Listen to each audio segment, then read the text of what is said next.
Recebi do meu amigo Ubiratã Lustosa, que tem o site Nosso Encontro, a seguinte mensagem: a gente recorda os primórdios do rádio no Paraná e verifica muitas semelhanças com o rádio gaúcho dos velhos tempos. Abraços, Ubiratã. Ele está se referindo ao documentário que você vai ver a seguir, que foi produzido na disciplina de projeto experimental em TV, com a supervisão da professora Luísa Carraveta. O local onde foi feito foi a sala de vídeo do Colégio Anchieta, em Porto Alegre. A turma de formandos é da Unicinos, Universidade de São Leopoldo. E ali eu pude recordar essa garotada que vocês vão ver aí, porque éramos todos uns garotos, 20 a 30 anos, nem isso, 20 e poucos anos de idade, não é? E que estão dando depoimentos com relação ao rádio daquela época, por sinal, depoimentos muito fiéis. É exatamente isso. E até no meu blog, em postagens mais antigas, eu já me referi a esse tipo de rádio, mas eu fico feliz porque faço parte dessa história, desse trecho da história do rádio do Rio Grande do Sul, especialmente do rádio porto-alegrense. Na apresentação havia um jovem, naturalmente, que está se formando em jornalismo este ano, e eu pude rever ali os meninos Ivan Dornelles Rodrigues, fundador do Memorial Landel de Moura, Vergara Marques, locutor de Turf, Marino Cunha, locutor também, o Antônio Carlos Niederauer, locutor da Rádio Gaúcha na época, Egon Bueno, da FM Cultura, Luiz Reck, que é já da nova geração e que hoje é chefe de esportes da Guaíba, o Lauro Wagman, que fez o Repórteresso no Rio Grande do Sul, o Leonel Brizola, jovem também, Luiz Antônio Ranzolin, a voz dele, né? O João Carlos Cordeiro, ator, juntamente com o Pedro Amaro, Elis Regina, Roberto Brauner, que foi locutor esportivo, Haroldo de Souza, da Rádio Bandeirantes, e o Luiz Betá, além do Sérgio de Lemburgo. Então, para mim, foi uma alegria muito grande. Eu agradeço muito ao Bira por ter me enviado este trabalho feito por esta meninada lá em Porto Alegre e em São Leopoldo, porque pude rever, né, aqueles garotos. Eu não vejo eles assim de cabelo branco, não sei o que e tal, não. Revejo aqueles jovens que trabalhávamos juntos, entusiasmados, né? Até o Vergara vai se referir, você vai ver aí no documentário, que ele deixou a Rádio Gaúcha e todo mundo disse: nossa, vai deixar a Rádio Gaúcha para ir trabalhar na Rádio Itaí, né? A Gaúcha era o primeiro lugar de audiência na época. Lá a gente tinha disso: eu não vou sair de uma rádio de primeiro lugar de audiência para ir para uma outra de segundo, terceiro, quarto lugar no Ibope. Veja que mentalidade, né? Mentalidade hoje atrasada, porque o que importa é o teu salário, você vai ser muito melhor remunerado e tal, não importa a audiência que a rádio tenha, mas a gente tinha muito disso, da audiência. Então ele se refere ao rádio de Porto Alegre, achei que foi muito bem feito, está tudo muito bem, é uma história resumida naturalmente, mas para aqueles que gostam e acompanham as lides radiofônicas, especialmente o pessoal mais do sul, que curtiu mais o rádio porto-alegrense, acho que vai gostar muito deste vídeo. Foi muito bom, um abraço à rapaziada que realizou este documentário, espero que sejam muito felizes, assim como nós fomos felizes também na época em que realizávamos aquele rádio. Vocês vão continuar, as novas gerações, vocês têm que tocar para frente com as suas inovações, com a sua nova tecnologia, que nós não dispunhamos de quase nada para fazer, e isto é muito bom. Por quê? Porque a vida anda e deixa ela nos levar. Vamos em frente, atrás vem gente. Ele tinha data, hora e até local para nascer. A cidade, a do Rio de Janeiro. O dia, 7 de setembro. O ano, 1922. Com o então discurso do presidente da República, Epitácio Pessoa, nascia oficialmente no Brasil o rádio.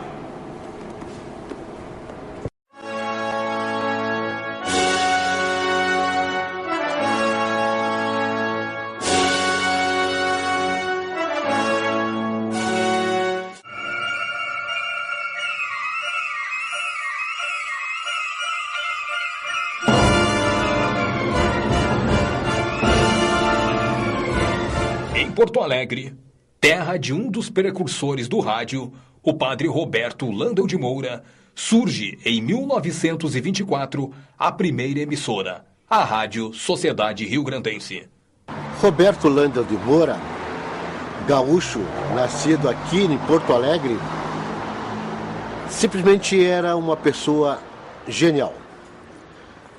Ele foi pioneiro pelo lado das telecomunicações, pela transmissão da voz, da fonia, por ondas eletromagnéticas e ondas luminosas.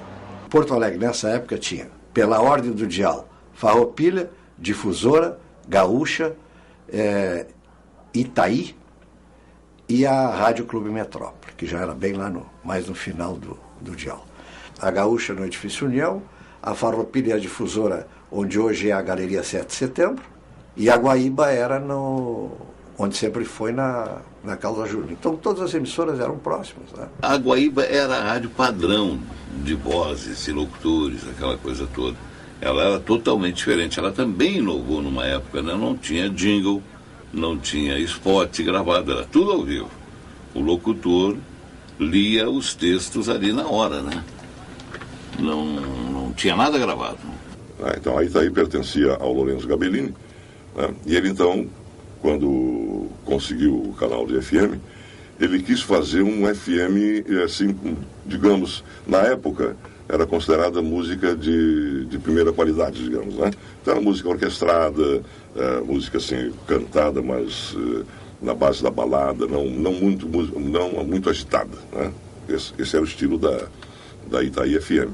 Comecei na Gaúcha, da Gaúcha para Itaí, quando parecia ser um absurdo deixar a Gaúcha na época para me locomover e atuar na Itaí. Mas foi o grande hit da minha vida, quando eu fui para a Itaí para criar um programa diferente de tudo. A mais potente depois era a Guaíba, que tinha 10. A Gaúcha tinha 5, a Difusora tinha 5. Então, a Itaí tinha 1 kW ou 5, não sei. A Farroupilha, além do que, a Farroupilha tinha um canal internacional exclusivo.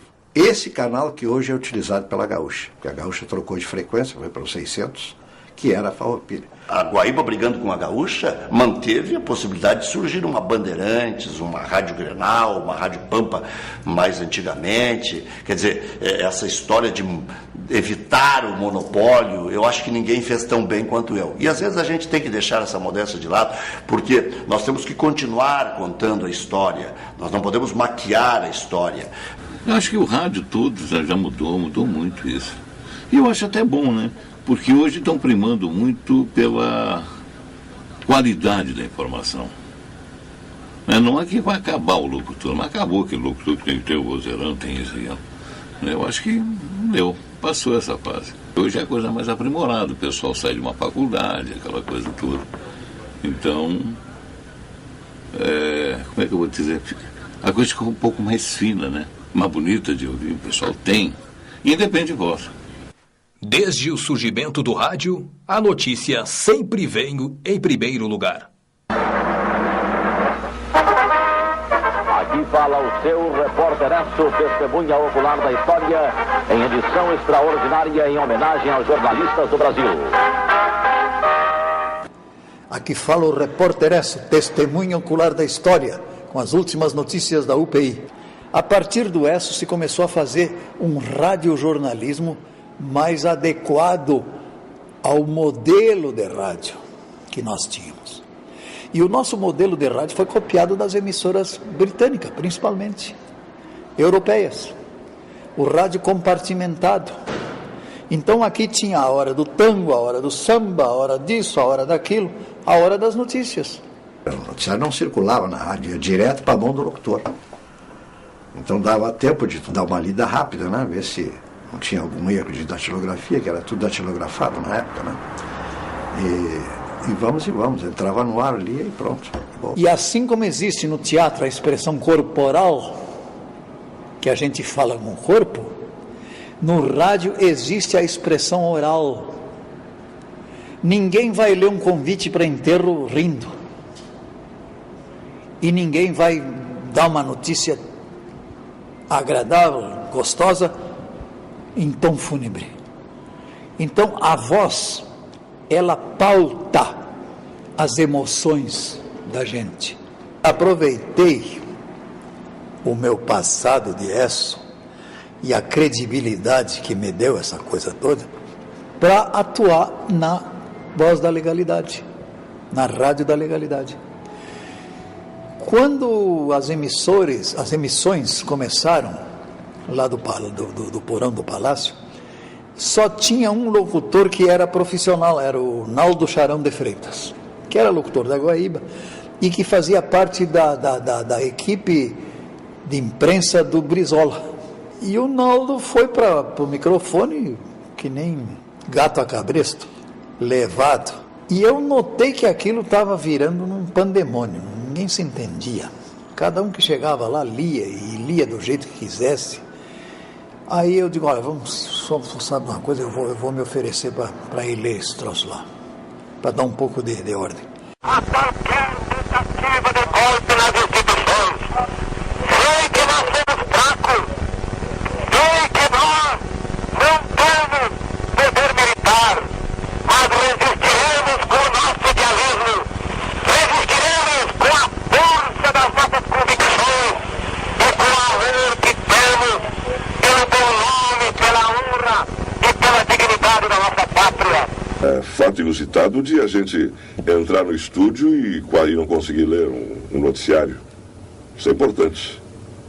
Isso marcou. Foi quando aconteceu o acidente com o Pedrinho Carneiro Pereira. Tem esse tipo de informação, nós não estávamos preparados para receber.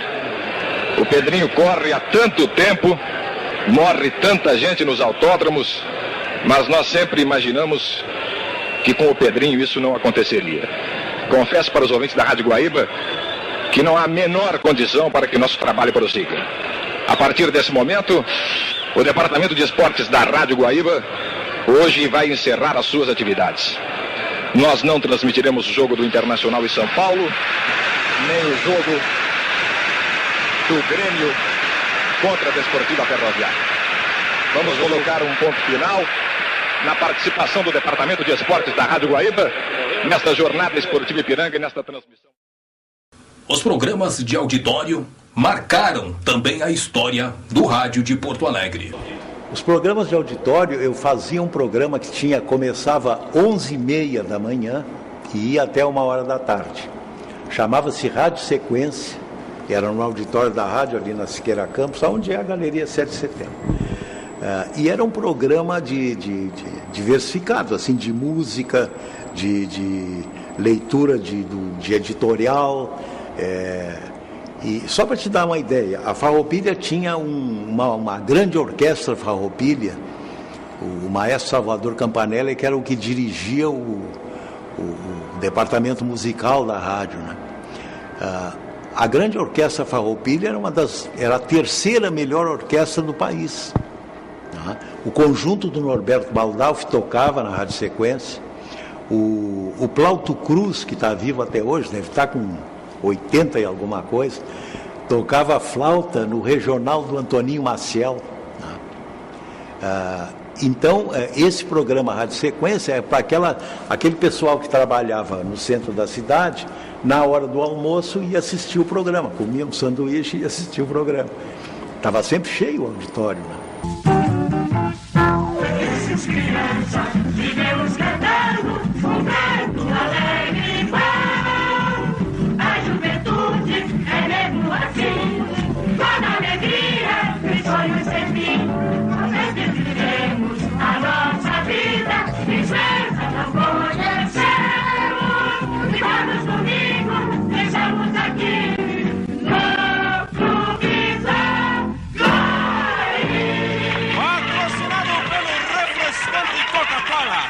E os programas de auditório noturnos, especialmente no ano do Jubileu de Prata da rádio, que foi em 1960, a rádio trouxe muitos artistas do Rio e de São Paulo para fazer programas aqui.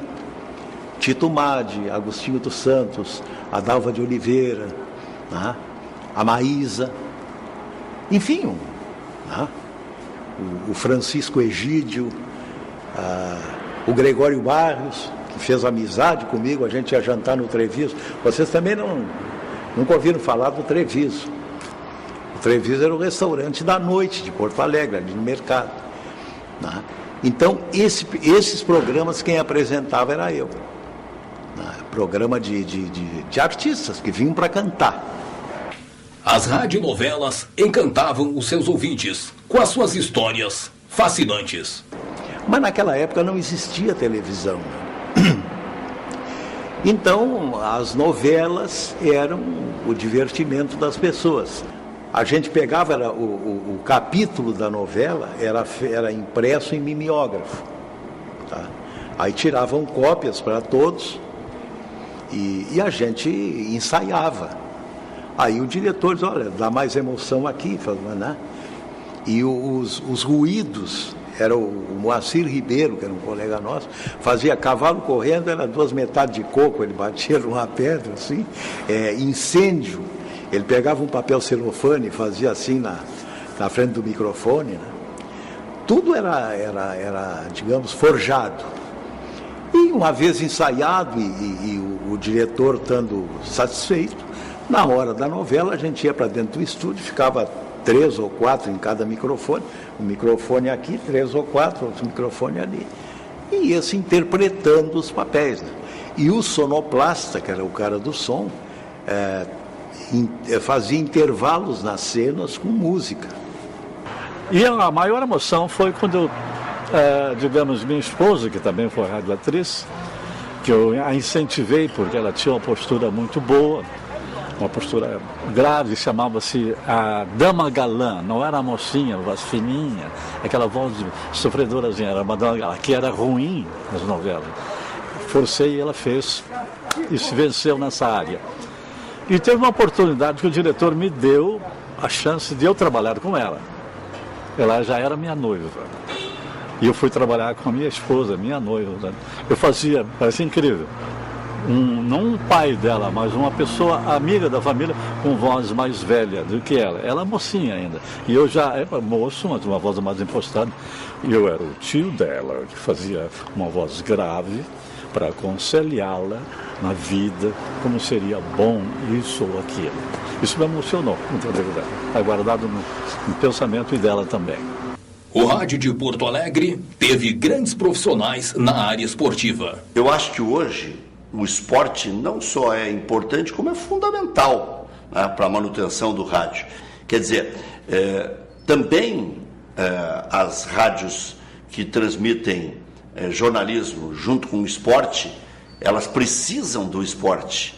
Porque se não tiver uma audiência garantida, que a audiência do esporte, é difícil de firmar um prefixo. Então, mesmo que a Guaíba, a Gaúcha, a Bandeirantes pudessem dizer, não, nós vamos fazer só jornalismo, o esporte é jornalismo esportivo.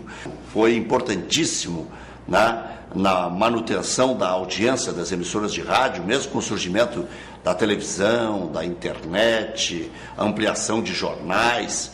Eu acho que o esporte faz parte, né, de qualquer empresa que seja grande ou que queira se tornar grande. Aí cheguei aqui em Porto Alegre e o Rui descobrisse o ovo de Colombo. O gol, que é uma coisa comum no futebol, passou a gol de São Paulo, gol de São Paulo, gol de São Paulo. Ficou ótimo. Continua assim. E eu fui para Pampa. Depois, na Gaúcha ainda continuei, mas na Pampa, gol do Grêmio, gol do Grêmio, gol do Grêmio, gol do Inter, gol do Inter, gol do... Matava a questão. O cara, que esperar o gol todo para depois identificar quem é que fez o gol. Gol do São Paulo, gol do São Paulo, gol do São Paulo. Identificava na hora. Gol do São Paulo, gol do Inter, gol do Grêmio, gol do do Paysandu. Primeiro, 1983, embora em 1975 e 76 eu tenha transmitido os primeiros títulos do Inter dentro do Beira-Rio, foi em 83 que do Japão eu narrei o gol dos gols do Renato, Grêmio campeão do mundo. Ponto. Depois, em 2006, também no Japão, mas 120 quilômetros de diferença, não em Tóquio, mas em Yokohama, o gol de campeão do mundo do Internacional. A bola é recuada para Paulo César, Macadente entrega para o Goderion, se deixa pela meia esquerda, subindo a máquina tricolor, a bola aberta na ponta esquerda, caindo para Caio, dominando, atenção para a penetração, encosta acima do Sérgio, ele levanta na boca do gol para Tarcísio, desce a zaga para Renato, para a perna esquerda, apontada, estourou! Gol!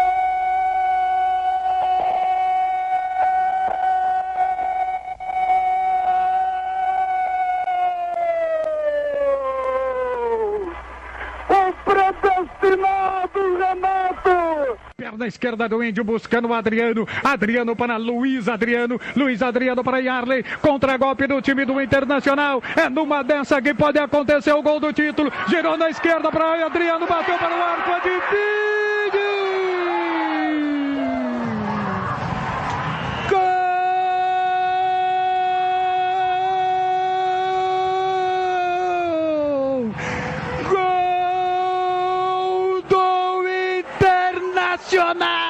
Esses dois momentos são absolutamente iguais. Um eu tinha 30 e poucos anos, o outro eu tinha passado de 60. O que eu consegui me emocionar mais, as pessoas não sei. Mas os gremistas e os colorados me tratam com muito carinho, por causa desses dois momentos. Olha, o rádio na minha vida, em termos materiais, digamos, do que eu tenho hoje, quase tudo, né? Para mim foi um vício, sabe, esse negócio do rádio. Além de, claro, ser meu emprego, aquela coisa toda, mas mais isso. O rádio é muito, sei lá, é uma coisa apaixonante, né? O rádio sempre foi muito importante e parece que nascemos com o micróbio do rádio no sangue. O rádio, para mim, foi o grande lenitivo. Significou tudo. Que eu jamais pensava em ser radialista e quando comecei não parei mais. Quando dizem que o rádio é um micróbio, que é uma cachaça, no termo popular, o rádio para mim significou, se não tudo, uma grande parte dos meus interesses. Quando eu abracei, foi meu primeiro emprego. Uma coisa muito grande, muito importante na minha vida, porque desde menino eu sonhava com o rádio.